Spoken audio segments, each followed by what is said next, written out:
সম্মানীয় সাংবাদিক বন্ধু বান্ধৱীসকল আজি আমাৰ সাপ্তাহিক কেবিনেটত লোৱা কেইটামান গুৰুত্বপূৰ্ণ সিদ্ধান্তৰ বিষয়ে আপোনালোকক জনাব বিচাৰিছো আৰু বাকি যিখিনি ৰেগুলাৰ সিদ্ধান্ত আছে সেইখিনি আপোনালোকে সোশ্যাল মিডিয়া বা আমাৰ গভৰ্ণমেণ্টৰ প্ৰেছ ৰিলিজত আপোনালোকে পাব পাৰিব আজি আমি অসম মেডিকেল কলেজ আৰু হস্পিটাল ডিব্ৰুগড়ত তেওঁলোকৰ অধ্যাপক অধ্যাপিকা grade 3 grade 4 principal vice principal medical superintendent আৰু লৰা ছোৱালীৰ কাৰণে ষ্টুডেন্টৰ কাৰণে হোষ্টেল আৰু নাৰ্ছৰ কাৰণে হোষ্টেল কমিউনিটি হল এই গোটেইবিলাক সংলগ্ন কৰি এটা বৃহৎ প্ৰকল্পৰ অনুমোদন কেবিনেটে দিছে যত নেকি 357 কোটি টকা ব্যয় কৰা হ'ব অসম মেডিকেল কলেজত আমি এই প্ৰকল্পটোৰ প্ৰতিশ্ৰুতি 2 বছৰ আগতে আমি দিছিলো আৰু মহাৰজত জয়ন্তীৰ সময়ত আজি কেবিনেটে এই প্ৰকল্পটো অনুমোদন কৰে নিবিদা আদি ইতিমধ্যে সম্পূৰ্ণ হৈছে গতিকে এই অহা 10-15 দিনৰ ভিতৰতে ইয়াৰ আধাৰশিলা আৰু কামো কৰিব পৰা যাব আপোনালোকে জানে যে মিছন বসুন্ধৰা 3 ৰ অধীনত আমি যিবিলাক চৰকাৰী ডিপাৰ্টমেণ্টৰ মাটি স্কুল কলেজৰ মাটি ক্লাব নামঘৰৰ মাটি তেওঁলোক বহি আছিল কিন্তু মাটিৰ পট্টা নাছিলে তেওঁলোকক পট্টা দিয়াৰ আমি এটা ব্যৱস্থা লৈছিলো আৰু অসমত ইতিমধ্যে কেইবা হাজাৰ এনে অনুষ্ঠানৰ পট্টাৰ অনুমোদন কৰা হৈছে আজিও কেবিনেটে প্ৰায় 4000তকৈও অধিক অনুষ্ঠানৰ পট্টা আজি আমি দিয়াৰ বাবে অনুমোদন জনাও আৰু ইয়াৰ ভিতৰত এনেকুৱা লোক আছে এনেকুৱা অনুষ্ঠান আছে হয়তো কাবাৰ বয়স 200 বছৰ কাবাৰ 300 বছৰ আজিলৈকে মাটিৰ পট্টা পোৱা নাছিলে এই পট্টাসমূহ আজি অনুমোদিত হৈছে 31 জুলাইলৈকে আমি এনেকুৱা বহুত ধৰণৰ ডিস্ট্ৰিক্টত আৰু 17000 কেছ আছে ইয়ালৈকে আহিব আৰু আমি অনুমোদন কৰি 31 জুলাইৰ ভিতৰত এই প্ৰক্ৰিয়াটো সমাপ্ত কৰিম যাতে আগষ্ট মাহত আমি একটা সুন্দৰ অনুষ্ঠানৰ জৰিয়তে তেওঁলোকক স্কুল কলেজ আনকি বহুত ক্ষেত্ৰত ডিসি অফিচটোৰ নিজৰ পট্টা নাছিলে ডিসি অফিসেও সৰকাৰি মাটিত বহি আছিল নিজৰ নামত পট্টা নাছিলে গতিকে আমি সকলোকে পট্টা দিব পাৰিম আৰু ৰেভিনিউ ডিপাৰ্টমেণ্টে এই কামটোত লাগি আছে কেইদিনমান আগতে লখিমপুৰত উচ্ছেদৰ সময়ত শ্ৰী দিনেশ বুঢ়াগোহাঁই আৰু ঠিক তেনেকুৱা 11টা পৰিয়ালক আমি লখিমপুৰ ৰেভিনিউ সাৰ্কুলৰ পৰা ভিজিআৰ মাটিত থকা কাৰণে উচ্ছেদ কৰিবলগীয়া হৈছিল আজি কেবিনেটে তেওঁলোকক লখিমপুৰ ৰেভিনিউ সাৰ্কুলৰ ভিতৰতে তেওঁলোকক মাটিৰ পট্টা দিয়াৰ বাবে অনুমোদন জনায় আৰু এই পট্টা লোৱাৰ বাবদ তেওঁলোকে কোনো প্ৰিমিয়াম দিব নালাগিব তেওঁলোকক উইদাউট প্ৰিমিয়াম আমি তেওঁলোকৰ মাটি আমি মঞ্জুৰি কৰিছো এটা আমাৰ বাবে খুব ভাল খবৰ এটা আমাৰ কামৰূপ জিলাৰ দেউছৰ আন্ডাৰ বনগাঁও মৌজা 6 গাঁও ৰেভিনিউ সাৰ্কুল ইয়াত ভাৰত চৰকাৰে এখন national university for disability study এখন কেন্দ্ৰীয় বিশ্ববিদ্যালয় স্থাপন কৰিব খুজিছে যত দিব্যাংগ ব্যক্তিসকলৰ সমস্যা তেওঁলোকৰ লগত জড়িত বিভিন্ন কোৰ্স পাঠ্যক্ৰম ইয়াত অনুমোদন হ'ব এইটো নহয় যে তাত দিব্যাংগ সকল পঢ়িব ইয়াত দিব্যাংগ সকলক ট্ৰিটমেন্টৰ কাৰণে প্ৰয়োজনীয় বিভিন্ন কোৰ্স পঢ়ুৱা হ'ব হেকাৰণে ইয়াৰ নাম দিয়া হৈছে national university for disability studies যদি আমাৰ দিব্যাংগসকলৰ বা ডিজেবুলসকলৰ সমস্যাসমূহৰ সমাধান বা বিভিন্ন ট্ৰিটমেণ্টৰ যিবিলাক সাবজেক্ট আছে সেই সাবজেক্টবিলাকক লৈ ভাৰত চৰকাৰৰ সামাজিক ন্যায় বিভাগে অসমত national university for disability studies নামৰ এখন বিশ্ববিদ্যালয় অসমত স্থাপন কৰিব খুজিছে আজি কেবিনেটে ছয়গাঁও ৰেভিনিউ সাৰ্কুলৰ বনগাঁও মৌজাত 150 বিঘা মাটিৰ আবলটন দিছে অসমত আৰু এখন কেন্দ্ৰীয় পৰ্যায়ৰ ইনষ্টিটিউট স্থাপন হোৱাৰ পথ আজি মুকলি হ'ল আজি আমাৰ কেবিনেটত এটা আমি বাজেটত কোৱাৰ দৰে এটা নতুন সিদ্ধান্ত এটা আমি ললো হেতু হল Oil India Limited IOC Medanta এওঁলোকে যেতিয়া অইল এক্সপ্লোৰ কৰে বা তেল আহৰণ কৰে তেওঁলোকক সৰু ৰিগ এটা খান্দিব অকনমান মাটি লাগে কিন্তু আগত প্ৰৱণতা আছিল যে বহুত ডাঙৰ বিঘা মাটি একুয়াৰ কৰি লোৱা হয় আৰু যদি তেল তাতে নাপায় মাটিটো খেতিয়কৰ পৰাও গল চৰকাৰেও মাটিটো নাচায় এক প্ৰকাৰ মাটিটোত কোন বহি যায় ঠিক নাই এতিয়াৰ পৰা আমি কৈছো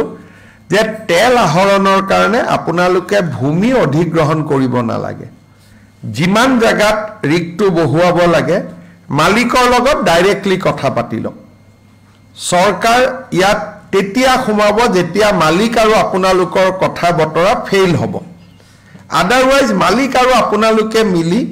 মাটিৰ মালিক অইল ইণ্ডিয়া মাটিৰ মালিক ওএনজিসি প্ৰত্যক্ষভাৱে কৰি লওক আৰু আজি আমি কৈছো যে ল্যান্ড ৰিক্লাসিফিকেশনো কৰিব নালাগে তেলৰ ক্ষেত্ৰত বা তেল আহৰণৰ ক্ষেত্ৰত যদি তলত তেল আছে আমাক ইনফৰমেশন দিয়ক মালিকে জনাই দিয়ক যে মোৰ কোনো আপত্তি নাই আৰু আপোনালোকে কাম কৰি গৈ থাকক অৰ্থাৎ আজি তেল সংগ্ৰহৰ কাৰণে যিটো মাটিৰ সংগ্ৰহৰ ক্ষেত্ৰত এটা বহুত ডাঙৰ ব্যুৰক্ৰেটিক ৰেড টেপিজিম আছিল আজি সেইটো একেবাৰে নোহোৱা হৈ গল এতিয়া ভূমিৰ মালিক আৰু অইল ইণ্ডিয়া দুইটাই প্ৰত্যক্ষভাৱে নিজৰ ভিতৰত কথা পাতি তেওঁলোকে কাম শেষ কৰিব পাৰিব ইয়াত ডিসি এডিসিৰ আৰু কোনো প্ৰয়োজন নাই গভৰ্ণমেণ্টৰ প্ৰিমিয়ামটো তেওঁলোকে খালি জমা দি দিলে হ'ল ইয়াৰ ফলত খুব কম মাটিতে কামখিনি হৈ যাব আৰু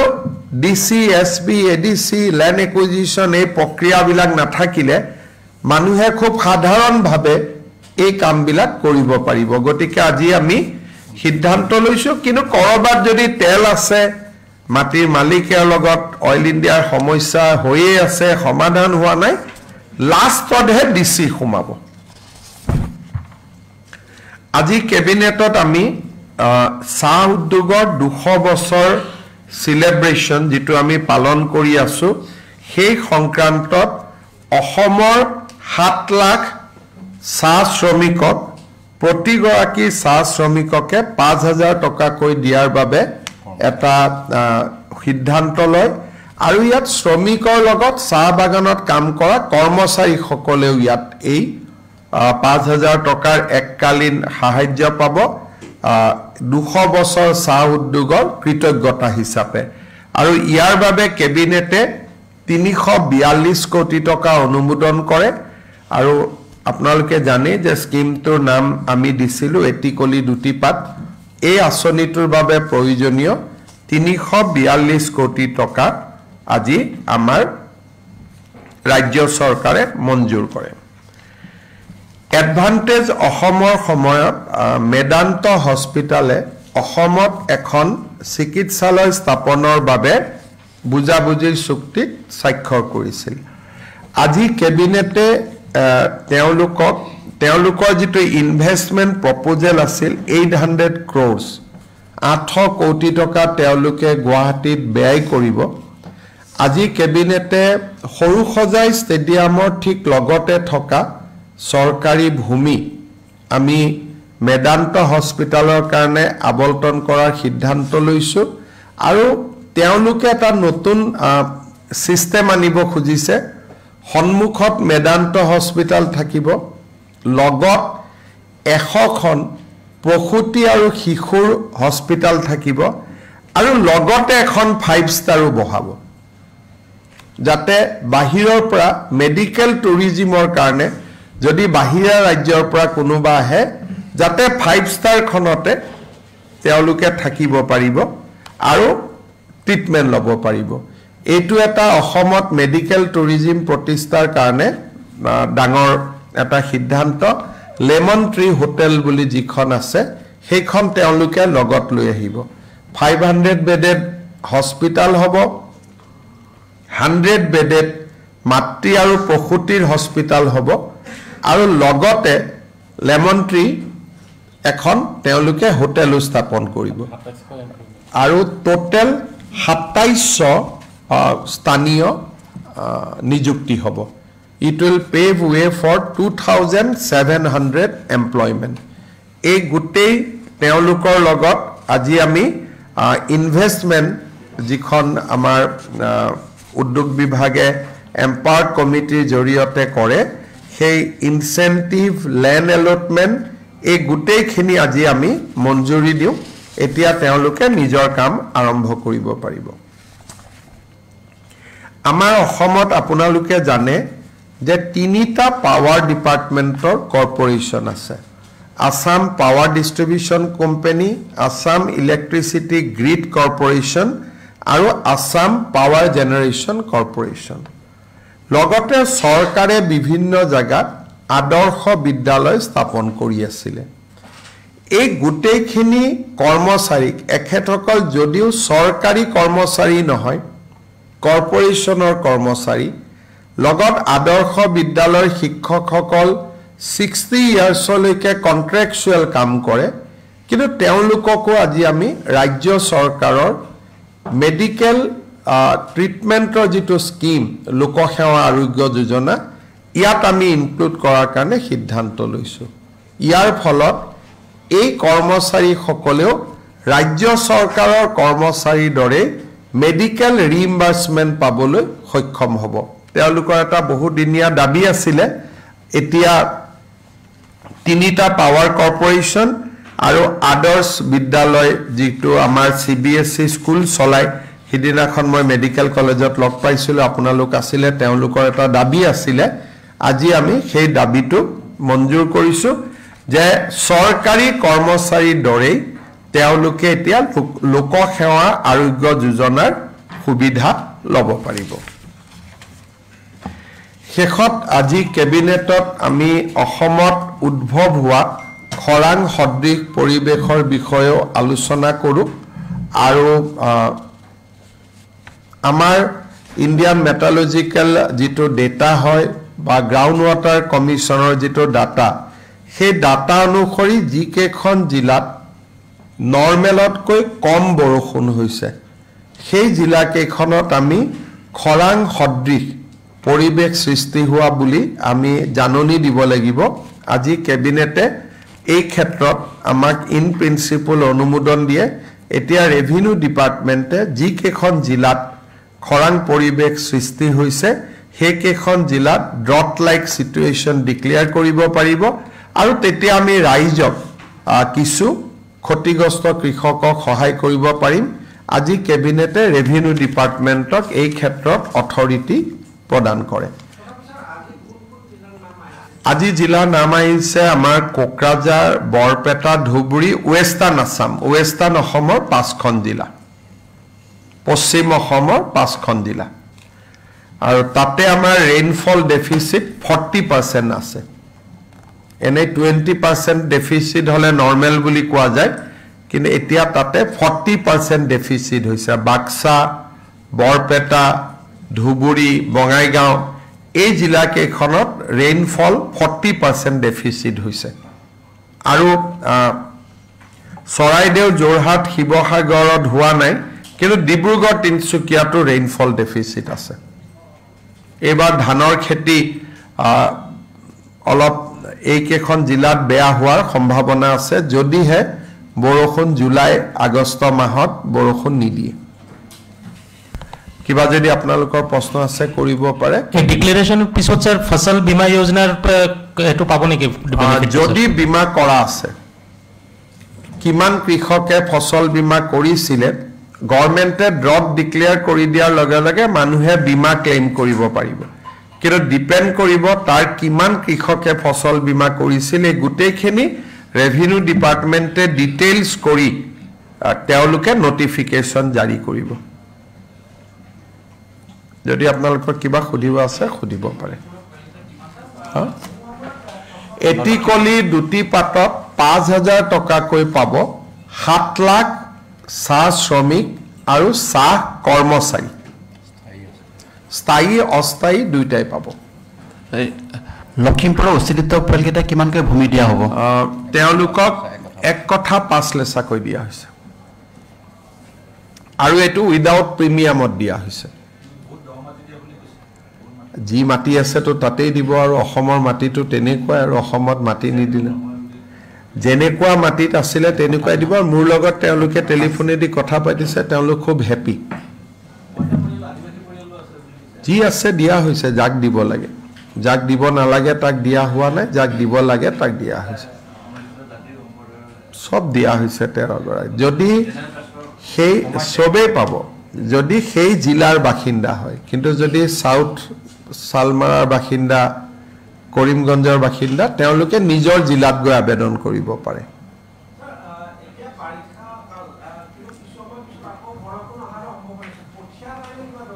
আমি সেই কাৰণে আজি কেবিনেটত গোটেই দিশটো আলোচনা হৈছে সিড আছে বিনা 1 বিনা 2 গতিকে আজিকালি কঠিয়া নকৰাকৈ অকল ধান সিচিও কৰিব পাৰি গতিকে গোটেই কথাবোৰ আমি খৰাং বতৰ সদৃশ পৰিবেশ ডিক্লেয়াৰ কৰাৰ লগে লগে কৃষি বিভাগ ৰেভিনিউ ডিপাৰ্টমেণ্টে এই ক্ষেত্ৰত নামি পৰিব আজি আমি প্ৰথম যেটো তেওঁলোকক প্ৰয়োজন আছিল যে আমাক ড্ৰড হোৱা বুলি ক'ব লাগে আজি আমি সেই সিদ্ধান্তটো ললো এতিয়া ৰেভিনিউ ডিপাৰ্টমেণ্ট আৰু এগ্ৰিকালচাৰ ডিপাৰ্টমেণ্টে তেওঁলোকৰ কৃষকসকলক হকাহ দিয়াৰ কামত আগবাঢ়ি যাব পাৰিব স্যাৰ বৰষুণৰ অভাৱৰ বাবে চাহৰ উদ্যোগতো যথেষ্ট প্ৰভাৱ পৰিছে এতিয়ালৈকে এই মাহলৈকে টি প্ৰডাকশ্যন যোৱাবাৰতকৈ বেছি আছে এই মুহূৰ্তলৈকে কিন্তু যদি জুন জুলাই আগষ্ট বৰষুণ নপৰে বা সেপ্টেম্বৰটো বৰষুণ নপৰে তেতিয়া অসুবিধা হ'ব কিন্তু চাহ উদ্যোগতো এনেকুৱা চৰাইদেউত এইবাৰ আকৌ এক্সেসিভ ৰেইন হৈছে গতিকে গোটেই অসমত সেম পৰিবেশটো হোৱা নাই ডিব্ৰুগড় তিনচুকীয়াত ৰেইন কম হৈছে শিৱসাগৰ যোৰহাট চৰাইদেউ গোলাঘাটত ৰেইন বেছি হৈছে হেকাৰণে এইবাৰ অলপ পৰিবেশটো জিলা ভিত্তিক হ'ব ৰাজ্যিক ভিত্তিক নহয়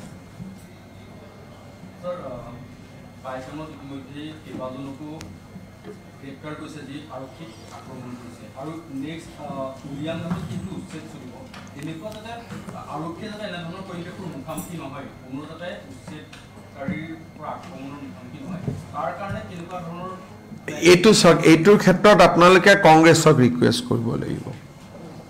আমিতো ভাবো পৰিবেশ নহয় কিন্তু এটা উত্তেজিত কৰিব বা নকৰিব তাৰ ওপৰতো আমি আগতীয়াকৈ একো ক'ব নোৱাৰো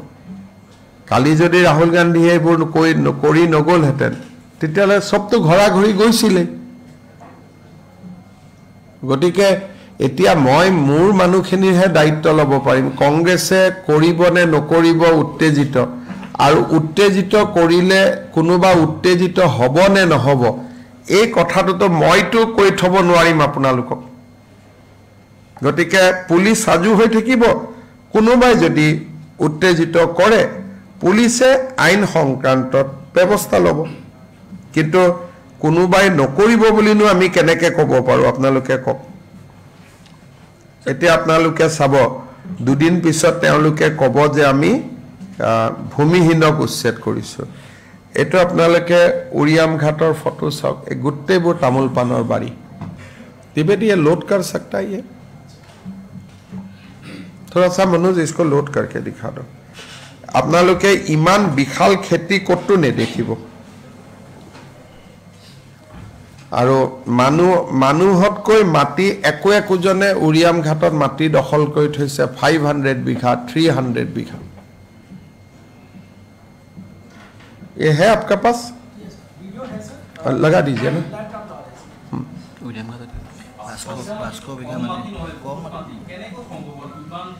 কেনেকৈ সম্ভৱ হ'ল এতিয়া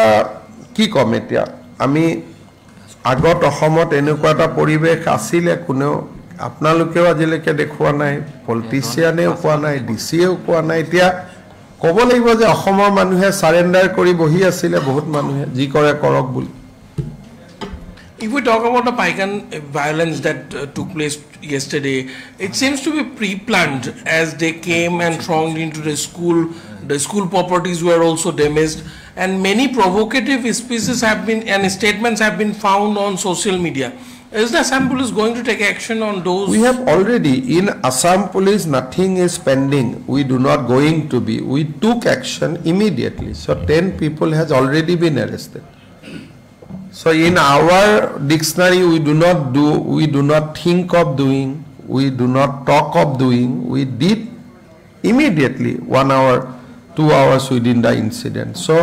our action is already completed. We have arrested the people. Hoba dibedi paribo? So ami ji action lobo lage amar kam shesh. আৰু পাইকানত এতিয়া কোনো নাই খালি হৈ গ'ল একদম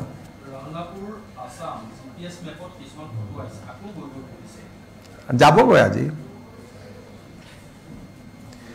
চক যেতিয়া এই আজি যিখিনি তাত লখিমপুৰত মানুহ ওলাইছে মণিপুৰৰ পৰা আহিছে কাৰণ তেওঁলোকে গম পোৱা নাই যে অলৰেডি এইটো ঘটনা হৈ গ'ল আজি লখিমপুৰতো কোৰ পৰা নতুন মানুহ আহিছে 6 ঘৰ আপোনালোকে আচৰিত হ'ব আৰু এইবিলাককে কোনোবা নেতাই গৈ কেতিয়াবা আকৌ হেৰি কৰে মই আপোনালোকক দেখুৱাই দিছো এওঁলোক নতুন এভিকচনৰ গম নাপায় নগাঁও আৰু মণিপুৰৰ পৰা আজি 12 ঘৰ মানুহ আহিছে লখিমপুৰত বহিবৰ কাৰণে যোৱাকালি ৰাতি তানে হয়তো আগতে মাতি থৈছিলে মাজৰ এভিকচনৰ কথাটো গম নাপালে তেওঁলোক আহি উপস্থিত হ'ল আজি এতিয়াকৈ ডিচিয়ে তেওঁলোকক পঠাই দিব তেওঁলোকে জাস্ট সোমাইছিলহে গতিকে বুজালে গুচি যাব তেওঁলোকক আৰু বহুত কিবা ভাঙিবলগীয়া টাঙিবলগীয়া কথা নাই কাৰণ একোটো বনুৱাই নাই জাস্ট আহি টেন্ট এটা কৰি সোমাইছিলে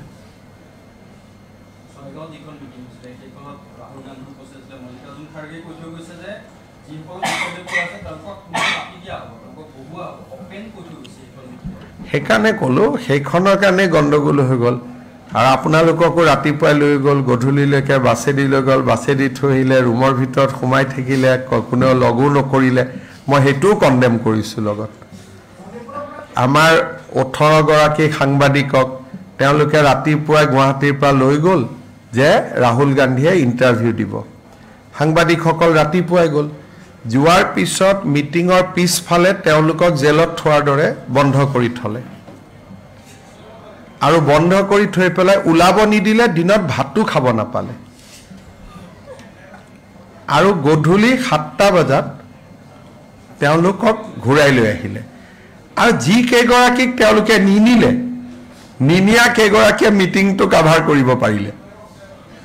আৰু অন টাইম ঘূৰি আহিলে আৰু সাংবাদিকসকলৰ কাৰণে মই নাজানো তেওঁলোকৰ কি চিন্তাধাৰা বিজেপি এইটো কৰিলেতো প্ৰেছ ক্লাবত মিটিং হৈ গ'লেতেন সেইকাৰণে প্ৰেছ ক্লাবক মই ৰিকুৱেষ্ট কৰিম কাৰণ আমাৰ অসমত তেওঁলোকে কংগ্ৰেছে 18 গৰাকীকৈ সাংবাদিকক পানী টানি পাইছে নাই মোৰ সেইটো ডাউট আছিলে মই ভুল কৈছো নেকি গতিকে ৰাতিপুৱাৰ পৰা ৰাতিলৈকে সাংবাদিকসকলকো তেওঁলোকে বন্দী কৰি থৈ দিলে আৰু এজন সাংবাদিকেও আহি ফেচবুকত লিখোৱা নাই কথাটো লুকাবৰ কাৰণে থৈ দিছে গতিকে এইটোৱে কংগ্ৰেছ পাৰ্টি গতিকে তেওঁলোকে কি কৰিব পাৰে আপোনালোকে অলপ নিজে চিন্তা কৰক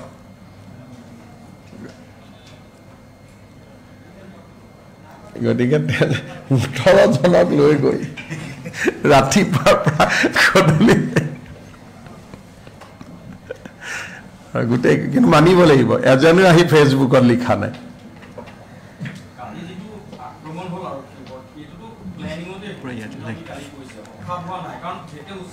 ইয়াতে দুটা ধৰণৰ কথা কালি উচ্ছেদ হোৱাৰ পাইকানত আগদিনাখন ৰাহুল গান্ধীয়ে মিটিং দিলে ৰাহুল গান্ধীৰ মিটিং শুনিবৰ কাৰণে গোৱালপাৰাৰ পৰা মানুহ আহিলে মিটিঙৰ পিছতে তেওঁলোক পাইকানলৈকে গ'ল আৰু মই যোৱাকালি কৈছোঁৱেই যে জিলা পৰিষদৰ সদস্য এগৰাকীও আছে কংগ্ৰেছৰ ৰাতি তেওঁলোকে পাইকানৰ মানুহক উত্তেজিত কৰে আৰু ৰাতিপুৱা তেওঁ ফৰেষ্ট ডিপাৰ্টমেণ্টৰ মানুহখিনিৰ ওপৰত তেতিয়া তেওঁলোকে জঁপিয়াই পৰে গতিকে এইটো প্ৰি প্লেন মানে আগদিনাখনৰ প্লেন সেইকাৰণে অসম পুলিচে চাই আছে যে ৰাহুল গান্ধী আৰু খাৰ্গেৰ প্ৰভোকেটিভ ভাষণৰ ইয়াত ইম্পেক্ট আছিল নেকি থাকিলে আমি তেওঁলোককো মাতিব লাগিব পিছত কাৰণ আফটাৰ অল এজন মানুহৰ মৃত্যু হৈছে আৰু এজন মানুহো খুব সংকটজনক অৱস্থাত আছে আচ্ছা বেদখলীকৃত মাটিখিনি কিছুমান মাতব্বৰ জাতীয় মানুহে দখল কৰি পেলাই পিছত বিক্ৰী কৰিছে বুলি এটা অভিযোগ হৈছে ইয়াৰ মই কৈ দিছোঁ আপোনালোকক অপাৰেশ্যনটো এতিয়া আপোনালোকে মই এইখিনি মাটি চাই লওক তেতিয়া আপোনালোকে বুজি পাব গোটেই ঘটনাটো ইয়াত বহুত ধৰণৰ ডাঙৰ পেটাৰ্ণ এটা চলে লামডিঙত যেতিয়া হ'ল তাতে আদা খেতি আছিলে এজন বা দুজন মানুহে মাটিখিনি প্ৰথম ইয়াৰ মাৰ্ক কৰি লয় কৰি তেওঁলোকে এই মানুহখিনিক লৈ আহে আৰু তেওঁলোক মাটিৰ মালিক হ'ব নোৱাৰে তেওঁলোকে এটা দৰমহা পায় খেতিৰ উৎপাদিত বস্তুখিনি মাতব্বৰজনক দিব লাগে আৰু অহাৰ পিছত আমাৰ যি লোকেল MLA সকল আছে তেওঁলোকে এইখন এখন আছিলে অভয়াৰণ্য এটা আপোনালোকে চাওক ইমান ডাঙৰ তামোল খেতি কৰি পেলালে অসমত কতো ইমান ডাঙৰ তামোল খেতি নাই গছ গছনি হাল চেগুন অৰণ্য আছিলে অৰণ্যখন কাটি তাত মানুহ আছে মাত্ৰ 500 ঘৰ মানুহ বহুত নাই কিন্তু মাটি পুৰা ফৰেষ্টখন তেওঁলোকে লৈ লৈছে আপোনালোকে চাওক যে তাতে কোনো দুখীয়াৰ কোনো চিনেই নাই যে মানুহক লেণ্ডলেছ মানুহ তেওঁলোকে কয় গৰাখহনীয়াৰ কাৰণে গৈছো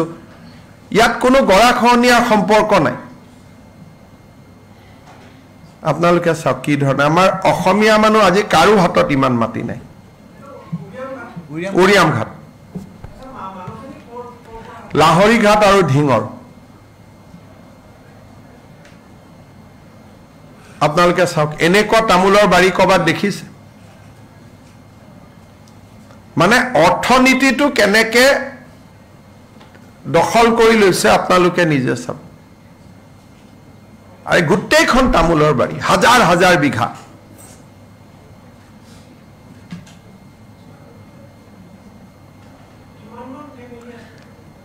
ফেমিলি খুব কম এইকেইটাই ঘৰ যিকেইটা ঘৰকেইটাৰ মাজত দেখি থাকিব কাৰণ এওঁলোকৰ অৰিজিনেল ঘৰ লাহৰি ঘাট আৰু ঢিঙত এইটো চাওক গোটেই তামোলৰ বাৰী মই যিমান দেখুৱাই আছো মানুহটো আপুনি নাপায়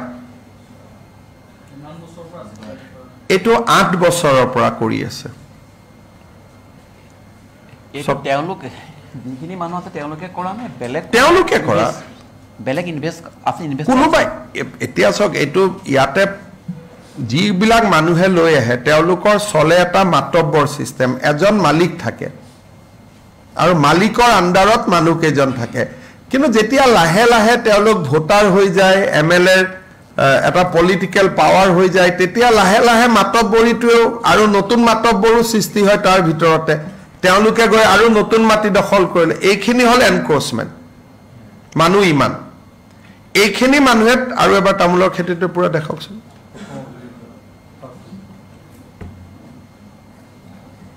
এইটো ইয়াৰ পৰা চাওক আপোনালোকে থাকিবৰ কাৰণে মাটিটো ব্যৱহাৰ কৰা নাই যেটো আমাক ইমপ্ৰেছন দিয়ে গৰাখহনীয়াত খেদা মানুহ উপায় নাপাই গৈ আছে হেতু লগত ইয়াৰ কোনো সম্পৰ্ক নাই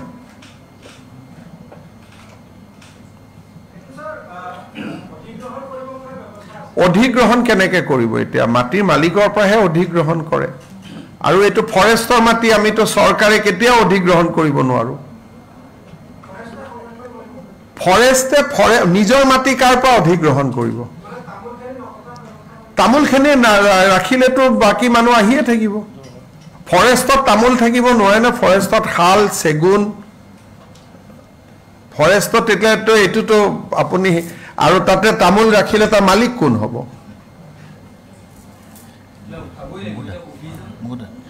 হৈ যাব কিছুমান মই ক'লো না প্ৰক্ৰিয়া আছে এই গোটেইবোৰ গছ আছিলে তাতে গ'লে এতিয়াও শাল গছ দেখিব শাল গছৰ মূৰাটো দেখিব চেগুন গছ দেখিব ঠিক ফৰেষ্ট আছিলে এতিয়া কোন অসমীয়া মানুহৰ হাতত ইমান মাটি আছে লগা দি চক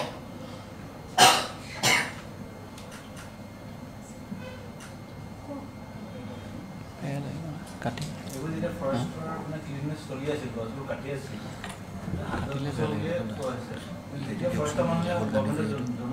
জনালেতো এইটো অৱস্থা নহয় বা জনালেও জনোৱা মানুহবিলাক কোন সেইটোও চাব লাগিব মোক কোৱা মতে 3জন ৰেঞ্জাৰ আছিলে তেওঁলোকো সেই তেনেকুৱাই আছিলে বুলি কৈ আছে মই একশ্যনটোতো ল'মেই সেইকাৰণেতো মই মুখ্যমন্ত্ৰী হৈছোঁ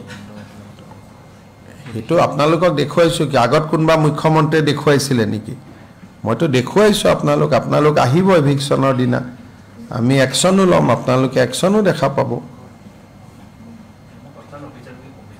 কনচাৰ্ণ অফিচাৰ কেইজনকো লৈ দিম কি আছে সেইটোৰ লগত কোনো কথা নাই কথাটো হ'ল যে অসমৰ পৰিৱেশটো এনেকুৱা আৰু এনেকুৱা টোটেল মাটিটো মই কৈছোঁৱেই যে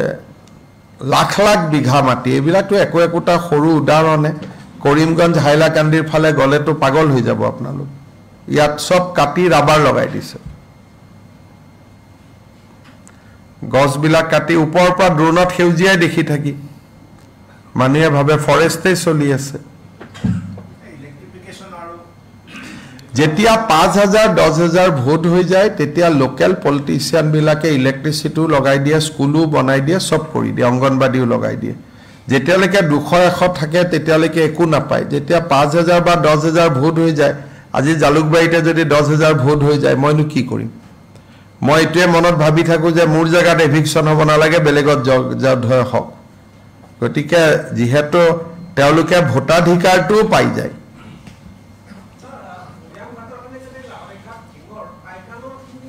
পাইকানৰ গোৱালপাৰা সাউথ সালমাৰা বৰপেটা তেওঁলোকো তাৰ পৰা আহিছিল আৰু নতুনকৈ এতিয়া আজিকালি মণিপুৰৰ পৰা বহুত মানুহ আহা কৰিছে আৰু এবিলাক গোৱালপাৰা বৰপেটা বুলি কয় কিন্তু হ'ব পাৰে বেংগলৰ পৰা হ'ব পাৰে ভাষাটোতো একে কোৱাটোতো বেলেগ কথাটোতো বেলেগ আৰু হ'ব পাৰে বাংলাদেশৰ পৰা নতুনকৈ ফ্ৰেছ মানুহ আজিকালি আমি ধৰো আগতেতো ধৰা সিস্টেম নাছিলে এইকেইটা দিনে ধৰ যোৱাকালিও আমি 16 জন ধৰিছো আগতো ধৰা সিস্টেমো নাছিলে হয়তো মাতব্বৰ বিলাকে ইয়াত কাম কৰিবৰ কাৰণে লৈ আহিছিলে হেকাৰণে বহুত মানুহে মাটি পিছত ক্লেইম নকৰে তো মানুহবোৰ নোহোৱা হৈ যায় আপোনালোকে প্ৰায় খুদে নহয় যে এভিকশ্যনৰ পিছত মানুহবোৰ ক'ত গৈছে এমাহ 45 দিনৰ পিছত মানুহবোৰ নোহোৱা হৈ যায় এটা উজনি অসমত কৰাৰ কথা কিবা চিন্তা কৰিছে এটো উৰিয়াম ঘাটটো উজনি এটা উৰিয়াম ঘাটটো উজনি আৰু উৰিয়াম ঘাট আৰু গোলাঘাট সমষ্টি দুইটা জায়গাতে হ'ব সৰু পথাৰ গোলাঘাট মানে গোলাঘাটৰ মেৰাপানীকে ধৰি বৰ্ডাৰ এৰিয়া বিলাকত যথেষ্ট তেনেকুৱা বেদখল হৈ যত আছে আমি গম পাওঁ আৰু আমি কাম আৰম্ভ কৰিছো খালি বহুত কাম কৰিবৰ কাৰণে দিগদাৰ কিয় কোৰ্ট কাছাৰীও আছে না সব মিলাই মিলি কৰিব লাগে এটা কাম হাতত ললে 4-5 মাহ লাগে এতিয়া উৰিয়াম ঘাটত আমি হাত লৈছো এটোতো 4-5 মাহ লাগিব কাৰণ সুপ্ৰিম কোৰ্টে ডেট ধৰি দিছে ইমান দিনৰ নোটিস দিব লাগিব কোনোবাই কোৰ্ট কেছ কৰিলে তো কোৰ্টত ঠিক কৰিব লাগিব কালিয়ে গৈ কাটি দিব নোৱাৰে তাত গুটে প্ৰক্ৰিয়া এটা আছে কিন্তু ইমান ডাঙৰ তামুল মানে কত খেতি নাই অসমত আৰু গুটে আমাৰ গছগছনি কাটি কৰা আৰু ইয়াত ল্যান্ডলেস বুলি শব্দটো নাই ইয়াত সব জমিনদাৰী আৰু মাতব্বৰী যেটো মানুহে কয় thousands of এইখিনিয়ে যেটো আমি দেখালো এটা পাৰ্ট মিনিমাম তো ইয়াতে মই দেখি আছো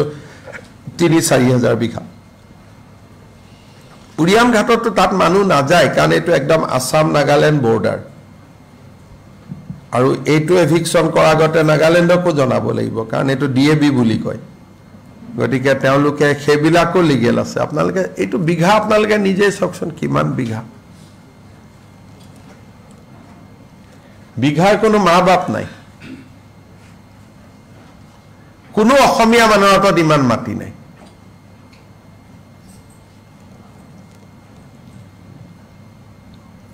দেখিলেতো 4-5 হাজাৰ বিঘা যেন নালাগে জানো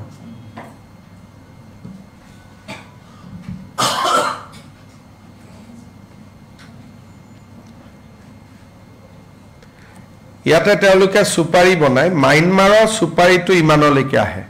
আহি ইয়াতে আমাৰ অসমীয়া সুপাৰি লগত মিক্স কৰি দিয়ে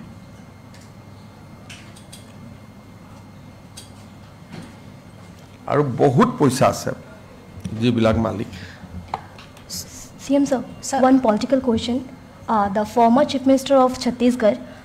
his son has been arrested by ED in a money laundering case. Sir, how do you see this, sir? मैं क्या बोलूं भाई वो तो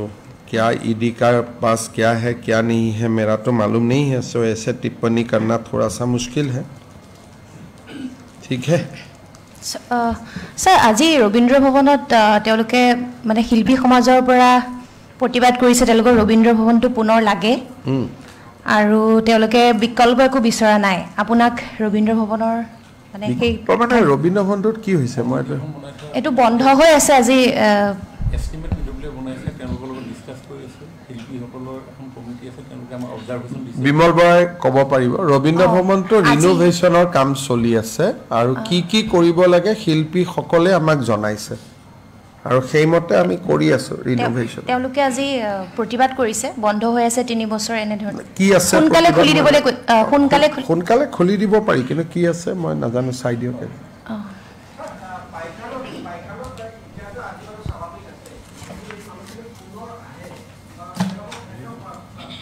আৰু নাহে আৰু এটা ষ্টেজৰ পিছত নাহে আৰু এটো আহাটো বন্ধ হৈ গ'ল কালিলৈকে আছিলে পইণ্ট কিন্তু এটা পৰ্যায়ৰ পিছত নাহে আৰু মোৰ অভিজ্ঞতা হৈ গ'ল তো কোৰ পিছত নাহে মই জানো আজিৰ পিছত নাহে আৰু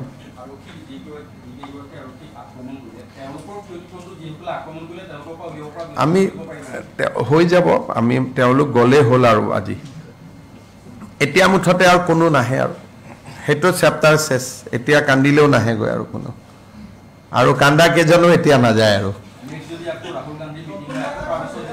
বেলেগ জায়গা নতুন হ'ব পাৰে কিন্তু পাইকান গৰুখুটি বুঢ়া পাহাৰ এইবোৰ সিল হৈ গ'ল এটা দিন থাকে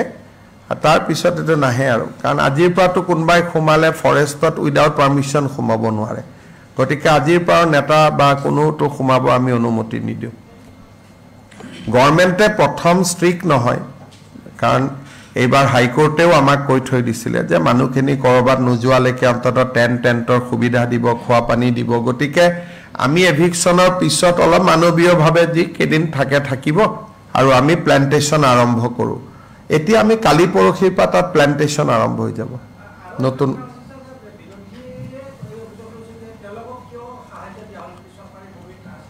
কাক সাহায্য দিয়া হৈছে তেওঁলোকক যাক 50,000 টকা দিয়া হৈছে তো হাইকোৰ্টৰ নিৰ্দেশ আছে আমাৰ সংসদত যিখন কংগ্ৰেছে এক পাস কৰিছিলে তাত লিখা আছে যে কিছুমান মানুহ যোনে 20-25 বছৰ ধৰি এটা জায়গাত আছে তেওঁলোকক যদি চৰকাৰে উচ্ছেদ কৰে তেতিয়ালে তেওঁলোকক সাময়িকভাৱে চলিবৰ কাৰণে টকা এটা দিব লাগিব হেকাৰণে আমি যিখিনি বহুত আৰু ফৰেষ্টৰ পৰা হলে নালাগে অকল খাস মাটি হলে লাগে যেহেতু সাপৰত এটা প্ৰজেক্টৰ কাৰণে মাটিটো লোৱা হৈছে হেতু কাৰণে এইখিনি পাব কিন্তু যদি প্ৰজেক্ট নহয় খালি উচ্ছেদ কৰিব লাগে তাত ফৰেষ্ট হ'ব বা PGR হিচাপে ৰাখিব তেতলে একো দিব নালাগে গতিকে যি ধৰণে আইন প্ৰণয়ন কৰা হৈছে চৰকাৰেটো আইন মানিব লাগিব নহয় গতিকে এটো আইনত লিখা কথাখিনিয়ে চৰকাৰে মানে আৰু আমিতো এটো বিচাৰো এতিয়া আপোনালোকে খুদিব পাৰে যে পাইকানতো আমি মানুহখিনি কিমান গৰম আছিল কোল্ড ড্ৰিংকো খুৱাইছো আমি ঠাণ্ডা পানীও খুৱাইছো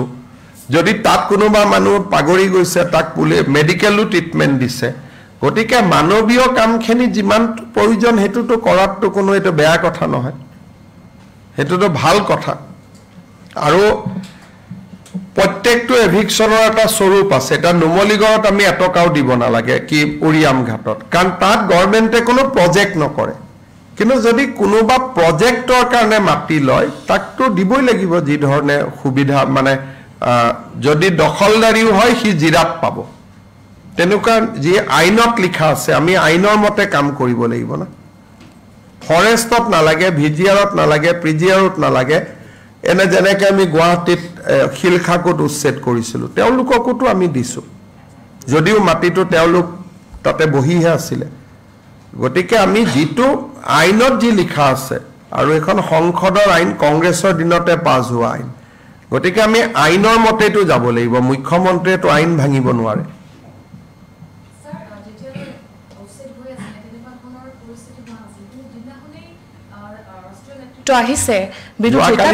যোৱাকালিতো এই বিষয়ে মই কৈছোৱে, আৰু ভাল কৰি কৈছোৱে যে ৰাহুল গান্ধী যদি সিদিনাখন নাহিলহেঁতেন তেতিয়াহ'লে ফায়াৰিঙো নহ'লহেঁতেন, গুলীকাণ্ডও নহ'লহেঁতেন, আৰু মানুহখিনিও লাহে লাহে গ'লহেঁতেন। আমিতো মানুহখিনি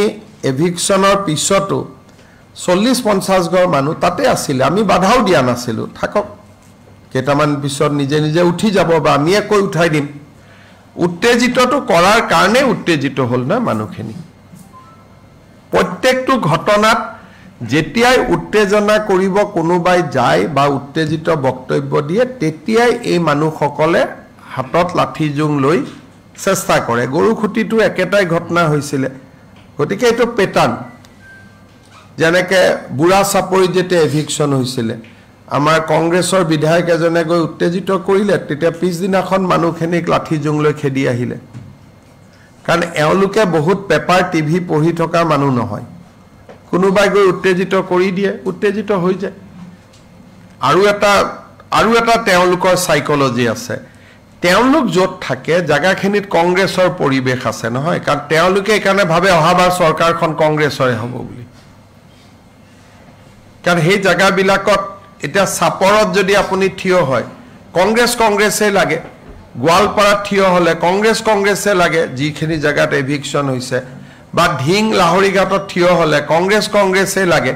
গতিকে সেই জেগাখিনিৰ মানুহে অসমৰ বাকী ৰাজনৈতিক পৰিৱেশটো তেওঁলোকে বিশ্লেষণ কৰিব নোৱাৰে। তেওঁলোকে ভাবে ৰাহুল গান্ধীয়ে কৈ গ'ল যদি হৈ গ'ল, কাৰণ তাত থিয় হ'লে যোৰহাট, ডিব্ৰুগড়, শিৱসাগৰ তাত কি চলি আছে গম নাপায়, কাৰণ তাত এশই কংগ্ৰেছ। এটা আমাৰ ইয়াত 50জন কংগ্ৰেছ, 50জন বিজেপি, ইয়াত পলিটিকেল ডিবেট হয়। তাততো পলিটিকেল ডিবেট নাই, 100জনেই কংগ্ৰেছী। গতিকে এজনে সুধিয়ে এই আগলেবাৰ কে আসবে, কি ক'বা কংগ্ৰেছ আসবে, তুই বলো তো কংগ্ৰেছ আসবে, তুই বলো কংগ্ৰেছ। তাতো ৰাহুলজী বলেগে তো কি চিন্তা। গতিকে তাৰ পৰিৱেশটো আমি কল্পনা কৰাৰ দৰে নহয়, এইটো এখন কমপ্লিট বেলেগ এখন পৃথিৱী। আপুনি ঢিং লাহৰীঘাটত যেতিয়া থিয় হ'ব, দলগাঁৱত থিয় হ'ব, ধুবুৰীত থিয় হ'ব, 100জনেই ক'ব অহাবাৰ কংগ্ৰেছ আহিব বুলি। গতিকে আমিতো আৰু হৈয়ে গ'ল আমাৰ এইবিলাক মন্ত্ৰী, MLA বিলাকেও কৈ দিয়ে অহাবাৰ আমি মন্ত্ৰী হ'ম। গতিকে তাৰ দুনিয়াখন কমপ্লিটলি বেলেগ দুনিয়া এখন, আমাৰ লগত নিমিলে এখন দুনিয়া। স্যার রাহুলজিয়ে কৈ গৈছে 26ত সরকার হলে স্যার আপনার উপরত অ্যাকশন লব কিবা? এটা অ্যাকশন দেখুন ৰবাৰ্ট ভদ্ৰাৰ ওপৰত যোৱাকালি হ'লেই। মুখটো 26ৰ আগত যে ৰাহুল নিজে জেলত নাযাব কি গ্যাৰেণ্টি আছে? হ'ব, থেংক ইউ।